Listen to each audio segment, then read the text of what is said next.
bọ́jọ́ ọjọ́ ṣe rí a kú bílù ṣe rí a kú ìhámọ́ra gbogbo tá à ń gbọ́ lọ́tún lósì tó ń ṣẹlẹ̀ pàápàá jùlọ ẹ̀yin tẹ́ ẹ bá láwọn ọmọ lókèèrè ìlú South Africa especially tẹ́ ẹ wò pé kí ló ṣẹlẹ̀ sí wọn mò ń gbà ládùúrà gbogbo ẹbí tó bá ti sọ ẹnìkan àbẹ́kejì nù nínú gbogbo tó ṣẹlẹ̀ lọ́wọ́ yìí Ọlọ́run ọba á tù yín nínú ẹ̀yin tẹ́ ẹ ṣe lọ́mọ ń bẹ̀ Ọlọ́run ọba tó lọ́jọ́ òní á bá mi dáàbò tó nípa tó gbòòrò tó yí á bá mi dáàbò wọ́n. tá a bá wá rò ó dáadáa náà ó níbi tá a máa fi kọ́ ibi tá a máa fi kọ́ ẹ̀rì ni wọ́n gbà ládùúrà pé ká gbàdúrà kí Ọlọ́run ọba kó dákun dábọ̀ kó bá wa tún ṣe. I read so many comments on social media wa Instagram ni o Facebook page ni o so many comments kìíní kan ló fà á ìlú ló fà á orílẹ̀-èdè náà ló fà á tí orílẹ̀-èdè bá dáa kí ló dé táwọn èèyàn máa fi sọ pé àwọn fẹ́ kúrò ń bẹ̀ lọ máa sọ́fà nílùú kejì nínú àwọn ó ṣe Ọlọ́run àánú ó ṣe Ọlọ́run ìkàyà ó mà ṣe Ọlọ́run òdodo bẹ́ẹ̀ ń bá ní fi gbogbo òní kì ọ́ ó tó bẹ́ẹ̀ ó jù bẹ́ẹ̀ lọ ọpẹ́ ni mo kọ́kọ́ mú wá gẹ́gẹ́ bí ẹrú tó moore àti títàn bá àgbàlagbà bá a dúpẹ́ jíjẹ sí kò tó lọ́pẹ́ mímu níná àti rírí lò lásìkò ńkọ́ ọpẹ́ yẹ apínreka ọba akiri sóore kò tiẹ̀ wo tìkà rárá a tún mọ̀ ṣe tiẹ̀ lọ́nà àrà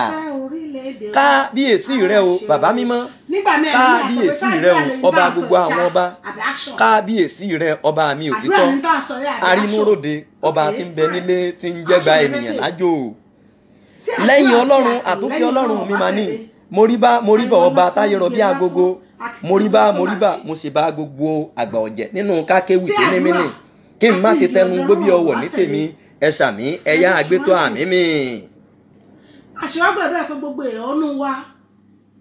wọn tá a fẹ́ èròǹgbà wa tá a fẹ́ kó dì gbogbo tá a wò pé ó yẹ kó tó bẹ́ẹ̀ tí ò tí tó bẹ́ẹ̀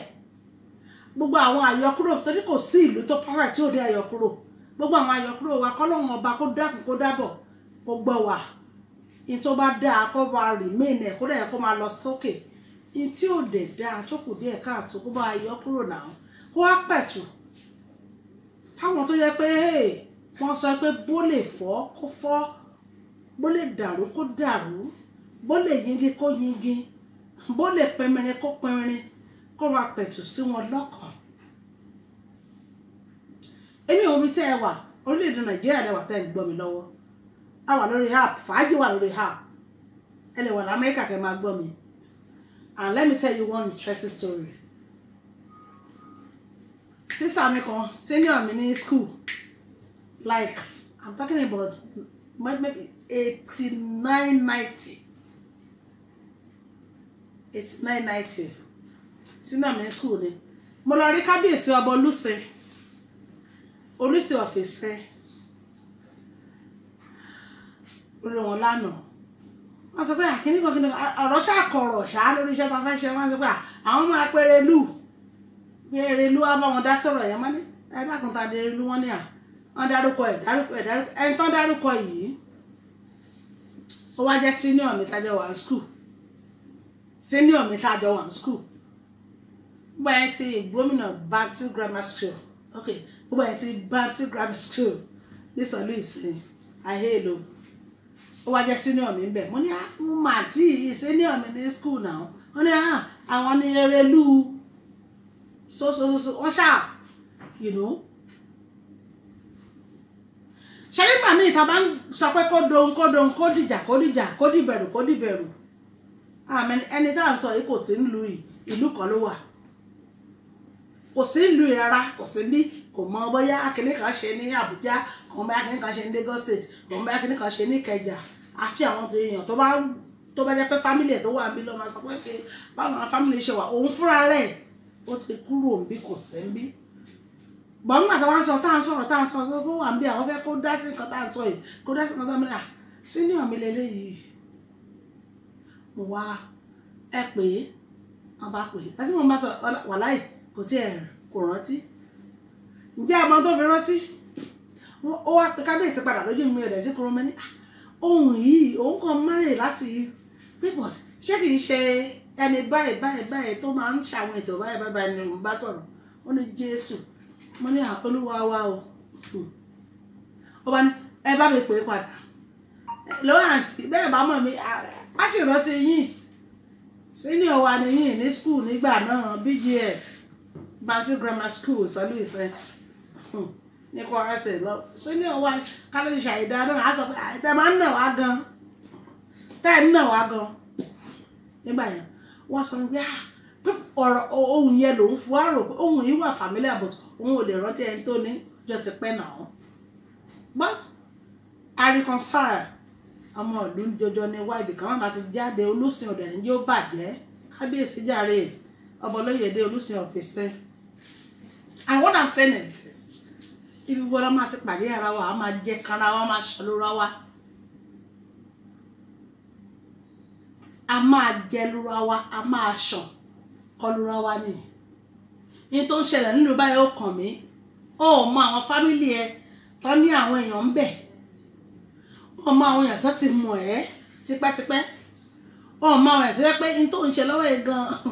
tó bá ṣe dandan máa affect wọn tó bá sọ pé mi ò sí ní South Africa kí ló kàn mí ń bẹ̀ ó wàhálà ẹ̀ gan ò kàn mí náà deeply ọlọ́mọ kan tó wà ń bẹ̀ ọmọ yẹn lọ́rẹ̀ẹ́ ọmọ yẹn ní alábàáṣiṣẹ́ ọmọ yẹn ní family bó bá tẹ̀ sí wá márì ó ní ìdílé ọkọ ó ní ìdílé ìyá ọkọ ó ní ìdílé bàbá ọkọ àtọ̀ ní omele èèyàn a ṣe ń sàn lóra wa bẹ́ẹ̀ là ń gbá lóra wa tọ́ba ní kò gbàdúrà fún orílẹ̀ Nàìjíríà tó rò pé ó ti wà okay I'm okay why do you have to pray for Nigeria why do you have to pray for Nigeria you should know pé tí ò bá kan ìwọ gan á kan àwọn èèyàn tó súnmọ́ ẹ̀ torí pé omi làwọn èèyàn káàkiri báyìí la dẹ̀ ń tàn ká èmi ò bí tẹ́ ẹ tàn ká délé ní mi mọ́ tẹ́ ẹ sọ̀nù mi mọ́ tẹ́ ẹ gbà kọjá àdúrà tí mo ń gbà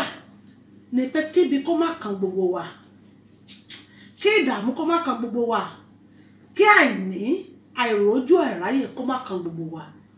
gbogbo ẹ̀yin tó ti wá kàn ọlọ́pàá bá mi bu òróró ìtura bá mi bù ú jò ṣẹ́yìn tó lù sọ ọmọ ní South Africa ní wàhálà tó ń lọ lọ́wọ́ ẹ̀ lẹ́mọ̀ sọ pé nǹkan kan ò kàn ní nǹkan kan náà kọ́ra bá mi tù wọ́n kó bá mi tù wọ́n nú tó lù sisters tó lù fiasí tó sọ pé mo máa lọ ọ́sùn mo ń padà bọ̀ wá mú ẹ ó pọ̀ àbí kí la dẹ̀ fẹ́ ṣe ẹ ṣáàjà lọ ọ́sùn nígboro ká jáde lọ sínú ìlú kọ́ra bá wa ṣèlú tiwa dáadáa àwọn èèyàn ní àǹfààní láti sọ pé ẹ máa lọ lù yín torí wọ́n fi pé àwọn ti tó tán àgbàgbé history pé wọn àti ẹ̀wọ̀ history gbogbo èèyàn téèyàn bá ṣe lóore kọ́ ló mọ̀ọ́re bọ̀ bí ìlú wa bá dúró déédéé tí ìlú wa dá dúró déédéé tí à ń fi àdúrà ràn lọ́wọ́ gẹ́gẹ́ bí ọmọ orílẹ̀-èdè Nàìjíríà àti ẹ̀ níwò pé nìkan ò mọ̀ọ́re nínú abúlé yín nínú ìlú yín lẹ́ẹ̀dẹ̀ yín nínú fámìlì yín ẹ ṣọlẹ́ fọ́pọ̀lọpọ̀ tí ò mọ̀ọ́re náà. You just let go. Let it be. One more, you've done your part. Àbí? Ṣé bí n tá sorry. Torí pé ó ti kanra wọn. Torí pé àwọn náà dóore la ṣe sọ pé a dẹ̀ ṣe wọ́n lóore, a ṣe wọ́n lóore. Wọn ò mọ̀ọ́re ní. Wọn ò mọ̀ọ́re ní. Wọ́n bá dúró dáadáa kí làwọn ọmọ wá káàkiri. Ni mo ṣe sọ pé kẹ́ gbàdúrà fún orílẹ̀-èdè Nàìjíríà. Gbogbo ẹni tó bá dẹ̀ fẹ́ orílẹ̀-èdè kò ṣe rere. Èmi ò nílùú mi. When tó bá ṣe láǹfààní láti jáde á mọ̀ pé ọ̀hún dùn fine ọ̀hún dùn bó bá lówó lọ́wọ́ wà á enjoy ọ̀hún bó bá lówó lọ́wọ́ gbàgbé ọ̀hún ò dùn because everything is money everything is money ẹbẹ̀ lọ́wọ́ àwọn tó ti ṣọ́ àfọ calculator ní ìrànyìn bí a bá ti máa kìíní kàtà ti wọ store ẹ̀ mọ̀ rí wọn ẹ̀ ti rí calculator lọ́wọ́ wọn ẹ̀ ti mọ̀ pé Nàìjíríà náà ti dé kí ọ tó kọjá àyè wọn mọ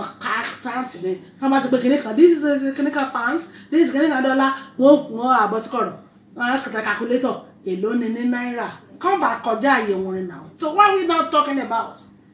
let's say the truth and let the devil be ashamed kí là ń sọ a ní ti wá bí gbogbo òdúdẹ̀ ṣe ní náà nìyẹn gbọ́n tó bá ti kàn wá ní ká fàdúrà ràn lọ́wọ́ àdúrà dẹ̀ ń gbà àfẹni tí ò bá ná ní àdúrà àfẹni tí ò bá gbàgbọ́ pé Ọlọ́run ọba wà Ọlọ́run ọba ẹ̀ ló máa kọ́ sáwọn olórí tẹ̀ ń pariwo pé wọn ò tiẹ̀ rí wá wọn àti ẹ̀rọ tí wá Ọlọ́run ọba yìí ló máa kọ́ sí wọn ní pé ẹ rántí àwọn èèyàn yín nínú Báíbù àti lóríṣiríṣi o àwọn ìránṣẹ́ bẹ́ẹ̀ tó rẹ̀ pé ìjọba náà ń bá ṣiṣẹ́ àwọn rẹ̀ pé èní níjọba ṣẹ̀bẹ̀rẹ̀ ni ṣé tẹ́ ẹ̀yìn sọ pé Federal Government of Nigeria lẹ́ẹ̀ṣẹ̀ mọ̀ ó wà ní Quran ó wà ní Bíbélì ìjọba wà káàkiri náà tó bá lọ́ọ̀fù orílẹ̀-èdè tó mọ̀ pé onífẹ̀ẹ́ orílẹ̀-èdè wà á gbàdúrà ní ìlú tó bá wà kó dáa because tó bá dáa ò ní ṣe aláṣẹ̀bọ̀lù àbí kó máa jayé bí ọmọ àlè nílùú mi gbogbo ọmọ orílẹ̀-èdè pátá ẹ máa jayé ọmọ ọkọ nílẹ̀ bàbá yín ni mò ń gbà ládùúrà àwọn tó dẹ̀ wà lókè òkun náà bá wá ṣe lẹ̀ yìí nílẹ̀ tó máa sọ pé I want to go back home wọ́n ní kan máa gbé bàálù lọ́kọ́ máa kó sí mọ́ ní mélòó nú wọn ni ó kó sí mélòó ìkọ́sọ́ àwọn pé kí náà wọ́n bọ̀ àbá àwọn tó wà lé gan wọn ò jẹ́ kó gbádùn aago ní grand we need this we need that Aunty Doyin can you please send me kíní kan bàdá Débísí ẹjọ́ àwọn ọmọ fẹ́ wọlé kò tí ì sówó wọ́n wà ń bẹ̀ you are calling them 24/7 ẹ wá ní ká gbé bàálù lọ ní ìsìn kí wọ́n bẹ̀rẹ̀ sí máa rọ́wọ́ bẹ̀ ẹ má jẹ́ ntàn yín péréte inú wọn ló lè ṣe é because wọn pé kí làwọn ń bọ̀ wá bá Ọlọ́run bá wa dá sí ilẹ̀ ajẹ́ ilẹ̀ ọlọ́ràá ilẹ̀ oyin ilẹ̀ àdó táwọn ọmọ wa wọ pé ilẹ̀ ní ti dáa I am going home and that should be our prayer for now tó bá jẹ́ pé ọmọ ìlú yìí gangan ní àdúrà fún ìjọba àdúrà fún orílẹ̀-èdè Nàìjíríà kó lè rọ gbogbo wa ni because tó bá rọ ẹ̀ á rọ̀ mí tó bá rọ òun á rọ èmi náà á rọ gbogbo ọmọ orílẹ̀-èdè Nàìjíríà pátápátá I am being emotional here because honestly mo ti jókòó mo ti ro gbogbo kíní pé kí lọ́nà àbáyọ náà ni pé Áfíríkà tó lè ṣe ẹ gbàgbé tá a bá tó lè ṣe gbogbo ní ìjọba dá sí ìjọba call them to order ìjọba kíní kan ẹgbẹ́ ọkọ̀ òṣìṣẹ́ in the first place why ìfàṣẹ lọ ń jókòó síbẹ̀ in the first place why ìfàṣẹ lọ pé ibẹ̀ gangan ni àbáyọ wà in the first place why ìfàṣẹ rí pé ibẹ̀ gangan ni ọrọ̀ ajé wa wà wọ́n ní bílẹ̀ bá sọ ni àwọ̀ báyìí là á wò God help us God help Nigeria come on flow ọlọ́mọ lára àárọ̀wọ́ lè bí ọ̀yọ́ agbọ́n bí ẹni gbọ́n mi òtítọ́ bàbá ìwà á da ọ̀fà bí ẹni dọ̀ọ́lá àbàdàrú ẹ̀ kánú oko ọmọ lára wọn ẹgbẹ́ ni wọn